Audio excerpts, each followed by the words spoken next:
नमस्कार दोस्तों, आप सभी का स्वागत है। हम कुछ प्रश्न पढ़ेंगे। मनुष्य के रुधिर में पाए जाने वाला श्वसन वर्णक है हीमोसाइनिन, क्लोरोफिल, हीमोग्लोबिन, जेंतोफिल। तो दोस्तों इसका आंसर है हीमोग्लोबिन। अगला है तंत्रिका। तंत्र की क्रियात्मक और संरचनात्मक इकाई है मस्तिष्क, मेरुरज्जु, कोशिका और तंत्रिका। तो तंत्रिका जो होती है, तंत्रिका तंत्र की संरचनात्मक और क्रियात्मक इकाई होती है। अगला, निम्न में से समरूप अंग कौन से हैं? तो चिड़िया के पंख, कीट के पंख, मनुष्य के हाथ, चिड़िया के पंख, घोड़े के अग्रपाद और व्हेल के चप्पू। तो उपरोक्त सभी, यानी कि ये सभी क्या है? समरूप अंग के उदाहरण है। अगला है निम्न अभिक्रिया। देखिए यहाँ पे आयरन ऑक्साइड कार्बन मोनोऑक्साइड के साथ क्रिया करके आयरन और कार्बन डाइऑक्साइड में अपचयित पदार्थ है। इसमें अपचयित पदार्थ क्या है? तो दोस्तों यहाँ पे देखिए आयरन ऑक्साइड में से ऑक्सीजन हट रहा है और आयरन बन रहा है। तो यहाँ ऑक्सीजन का हटना क्या है? अपचयन हो रहा है। जो अपचयित पदार्थ यहाँ पे कौन है? ये है आयरन ऑक्साइड।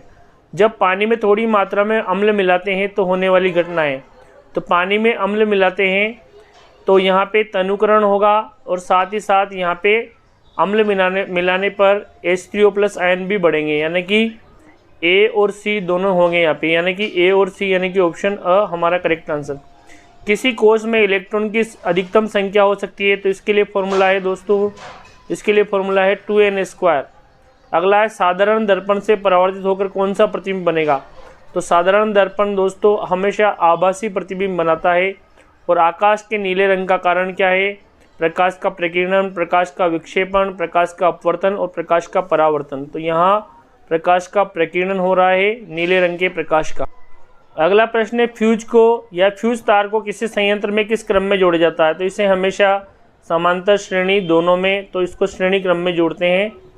अगला है महासागरों से हमें कौन सी ऊर्जा प्राप्त होती है? ज्वारीय ऊर्जा, तरंगी ऊर्जा, महासागर, तापीय ऊर्जा, उपयुक्त सभी। तो हमें ज्वारीय यानी कि टाइडल एनर्जी प्राप्त होती है। निम्न में से कौन सा सही आहार श्रृंखला है? घास, मेंढक, बाज और सर्प। अगला है देखो बाज जो है, बाज को सर्प नहीं खाता, तो ये गलत है। घास, टिड्डा, मेंढक और सर्प। घास को टिड्डा खा जाएगा, टिड्डे को मेंढक और मेंढक को सर्प खा सकता है। पादप को हिरण खाएगी, हिरण को गाय नहीं खाएगी, तो ये गलत है। घास को चिड़िया खा सकती है, चिड़िया को हिरण नहीं खाएगी, तो ये हमारा ब वाला करेक्ट है। अगला है मानव की आंत में कौन सा जीवाणु होता है जो गंगा जल को दूषित करता है? तो दोस्तों राइजोबियम, कोलीफॉर्म, फिताक्रमी, प्लाज्मोडियम। तो जो कोलीफॉर्म होता है ई कोलाई मानव की आंत में पाए जाने वाला जीवाणु है। दोस्तों अगला क्वेश्चन है वायवीय श्वसन में ग्लूकोज के विखंडन से उत्पन्न एटीपी यानी एडेनोसिन ट्राइफॉस्फेट की मात्रा होती है? तो 2, 8, 16, तो 38 एटीपी प्राप्त होते हैं इसमें। मस्तिष्क का सबसे बड़ा भाग कौन सा है? प्रमस्तिष्क, अनुमस्तिष्क, मेडुला ऑब्लिंगेटा, इनमें से कोई नहीं। तो प्रमस्तिष्क हमारा करेक्ट आंसर। अगला है जीवाश्म की आयु का निर्धारण किस विधि द्वारा करते हैं? एक्सरे द्वारा, फॉसिल डेटिंग द्वारा, फॉसिल फोटोग्राफी द्वारा और एमआरआई द्वारा। तो दोस्तों इसमें फॉसिल डेटिंग द्वारा करते हैं। अगला प्रश्न है कॉपर सल्फेट। देखिए यहाँ पे जब जिंक के साथ क्रिया कर रहा है तो जिंक सल्फेट बना रहा है और कॉपर विस्थापित हो रहा है। तो यहाँ जिंक क्या कर रहा है? कॉपर को विस्थापित कर रहा है। तो यहाँ कौन सी अभिक्रिया होगी? तो ये दोस्तों विस्थापन अभिक्रिया होगी। अगला है कौन सा क्षार नहीं है? तो दोस्तों यहाँ पे सोडियम हाइड्रोक्साइड क्षार है, पोटेशियम हाइड्रोक्साइड भी क्षार है, अमोनियम हाइड्रोक्साइड भी क्षार है, जबकि ये एथिल एल्कोहल है, ये एल्कोहल है, ये क्षार का उदाहरण नहीं है। अगला है प्रथम आवर्त वर्गीकरण किसने किया था? तो दोस्तों आवर्त का जो प्रथम वर्गीकरण किया था डॉवनियर ने, JRR न्यूजीलैंड ने और मेंडलिप ने, लोथर मेयर ने। तो मेंडलिप की जो आवर्त सारणी है, आवर्त वर्गीकरण उन्होंने किया था पहली बार। एक कांच के गुटके की क्षमता होती है? तो 0, अनंत, 0 से कम, 0 से अधिक, तो 0 होती है। अगला है तारों के टिमटिमाने के कारण। तो दोस्तों तारे क्यों टिमटिमाते हैं? वायुमंडलीय अपवर्तन के कारण, वायुमंडलीय परावर्तन के कारण, वायुमंडलीय प्रकीर्णन के कारण, वायुमंडलीय विक्षेपण के कारण। तो वायुमंडलीय अपवर्तन की परिघटना के कारण तारे टिमटिमाते हैं। अगला प्रश्न है दोस्तों प्रतिरोधकता का एसआई मात्रक है। वोल्ट जो कि विभवांतर का मात्रक है, ओम इंटू मीटर ये प्रतिरोधकता का मात्रक है, एम्पियर विद्युत धारा का मात्रक है, जबकि ओम जो है ये प्रतिरोध का मात्रक है। हमें प्रतिरोधकता का मात्रक पूछा गया है तो ओम इंटू मीटर। परमाणु संयंत्र यानी कि जो न्यूक्लियर रिएक्टर हैं उसमें प्रयुक्त ईंधन है जल, प्लूटोनियम, जीवाश्म ईंधन, बायोगैस। तो इसमें प्लूटोनियम, यूरेनियम, थोरियम का इस्तेमाल किया जाता है। हरे पादप किस पोषी स्तर में आते हैं? तो ये दोस्तों प्राथमिक पोषी स्तर में आते हैं। सरदार सरोवर बांध किस नदी पर बना हुआ है? तो दोस्तों ये नर्मदा नदी पर बना हुआ है। दोस्तों अगला क्वेश्चन देखिए, मनुष्य में वृक्क एक तंत्र का भाग है। पोषण में, श्वसन से संबंधित, उत्सर्जन से, परिवहन से। तो हमारी किडनी जो है उत्सर्जन तंत्र से संबंधित है। अग्नाशय से स्रावित होने वाला हार्मोन है। तो दोस्तों वृद्धि हार्मोन। पीयूष ग्रंथि से स्रावित होता है थायरोक्सिन हार्मोन। थायराइड ग्रंथि से प्रोलेक्टिन और इंसुलिन। तो इंसुलिन ये हमारी शर्करा को कंट्रोल करता है। अगला है समजात अंगों का उदाहरण है। तो दोस्तों हमारा हाथ और कुत्ते का अग्रपाद, हमारे दांत और हाथी के दांत, आलू तथा घास की ऊपरी भूस्तरीय। तो उपयुक्त सभी इसमें हमारा करेक्ट आंसर। एक है यहाँ पे जो ग्लूकोज है ऑक्सीजन के साथ और जल के साथ कार्बन डाइऑक्साइड और वाटर और ऊर्जा दे रहा है। तो इस अभिक्रिया का विशेष नाम है। तो दोस्तों यहाँ पे क्या हो रहा है? यहाँ पे रेस्पिरेशन हो रहा है। क्या हो रहा है? श्वसन हो रहा है। अगला है दोस्तों, कोई विलियन अंडे के पिसे हुए कवच से अभिक्रिया करके गैस उत्पन्न कर रहा है। चूने के पानी को दूधिया कर रही है गैस, तो विलियन है। तो वो हाइड्रोक्लोरिक अम्ल है।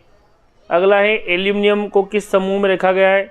तो दोस्तों जो एल्यूमिनियम जो है, एल्यूमिनियम वर्ग 13 के अंदर आती है। अगला क्वेश्चन, अमीटर को परिपथ में सदा कौन से क्रम में जोड़ते हैं? श्रेणी में, पार्श्व में और ब उपयुक्त में से। तो अमीटर को परिपथ में हमेशा श्रेणी क्रम में जोड़ा जाता है।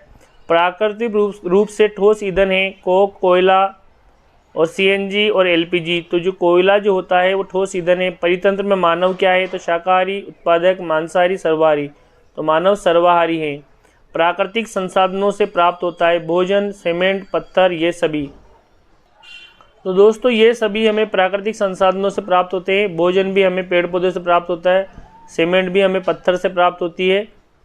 दोस्तों पादपों में जाइलम का क्या कार्य है? जल का परिवहन, खाद्य पदार्थों का परिवहन, अमीनो अम्ल का परिवहन, ऑक्सीजन का परिवहन। तो दोस्तों जाइलम क्या करता है? जल का परिवहन करता है, जबकि फ्लोएम खाद्य पदार्थों का परिवहन करता है। अगला है मेरुरज्जु उत्पन्न होता है प्रमस्तिष्क से, मेडुला से, पोन्स से, अनुमस्तिष्क से। तो अनुमस्तिष्क हमारा करेक्ट आंसर।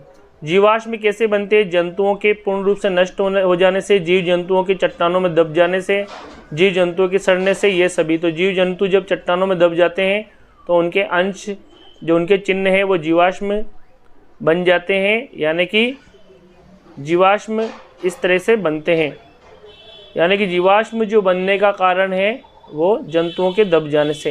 देखिए यहाँ पे आयरन ऑक्साइड एल्यूमिनियम के साथ क्रिया कर रही है, एल्यूमिनियम ऑक्साइड बन रहा है आयरन। तो यहाँ एल्यूमिनियम आयरन को अपनी जगह से विस्थापित कर रही है। तो दोस्तों यहाँ पे ये एक प्रकार की विस्थापन अभिक्रिया है। अम्ल और क्षार की आपस में अभिक्रिया से लवण तथा जल का बनना क्या है? तो यहाँ पे ये उदासीनीकरण अभिक्रिया है, यानी कि जब भी कोई अम्ल क्षार के साथ क्रिया करता है तो लवण और जल का निर्माण करता है। देखिए समूह में ऊपर से नीचे जाने पर परमाणु का आकार कैसे प्रभावित होगा? तो परमाणु का आकार वर्ग में ऊपर से नीचे आने पर परमाणु का आकार बढ़ता है, क्योंकि कोश की संख्या बढ़ जाती है तो परमाणु का आकार भी बढ़ जाएगा। अगला किसी बिंब का अवतल दर्पण, दोस्तों ये वाला है।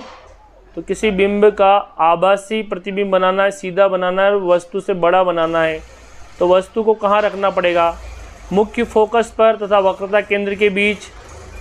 अगला वक्रता केंद्र पर, वक्रता केंद्र से परे, दर्पण के ध्रुव तथा फोकस के बीच। तो दर्पण के ध्रुव और फोकस के बीच में, यानी कि फोकस मान लीजिए इसकी ये वक्रता केंद्र है और ये फोकस है, तो वस्तु को यहाँ रखेंगे। तो इस कंडीशन में जो हमारा जो प्रतिबिंब है वो दोस्तों उधर बनेगा और कैसा बनेगा? सीधा बनेगा और वस्तु से बड़ा बनेगा और काल्पनिक बनेगा, यानी कि आभासी बनता है। इसका डायग्राम आप देखिए, यहाँ हम कोई भी वस्तु रख देते हैं तो सीधा अगर पैरेलल चलेगा, ये एक तो अपन इसको ध्रुव, इस पे ध्रुव पे लाएंगे उतने ही एंगल पे इधर आ जाएगा, और एक अगर पैरेलल जा रहे हैं तो फोकस की डायरेक्शन में। जब इनको पीछे की ओर ले जाएंगे दोस्तों यहाँ प्रतिबिंब बनेगा और ये कैसा बनेगा? सीधा बनेगा। और वास्तव में किरणें नहीं मिल रही है, वास्तव में प्रकाश किरणें इधर लौट गई, तो कैसा बनेगा? आभासी और सीधा, वस्तु से बड़ा। कैसा बनेगा? बड़ा। तो ये कंडीशन याद रखनी है। अगला है निकट दृष्टि दोष का कारण है। तो दोस्तों निकट दृष्टि दोष में हम अवतल लेंस का उपयोग करते हैं, यानी कि निकट की वस्तु तो दिखाई देती, दूर की दिखाई नहीं देती है। तो इसमें क्या कारण है? नेत्र गोलक का बढ़ना, नेत्र गोलक का छोटा ना, अभिनय नेत्र की अभिनेत्र लेंस की फोकस दूरी अनियमित परिवर्तित होना, आयु में वृद्धि। तो इसमें नेत्र गोलक बढ़ जाता है दोस्तों, आईबॉल बढ़ जाती है, इसलिए निकट दृष्टि दोष हो जाता है। एलपीजी का कैलोरीफिक वैल्यू कितनी होती है दोस्तों? तो 196 किलो जूल पर ग्राम होती है यहाँ पे।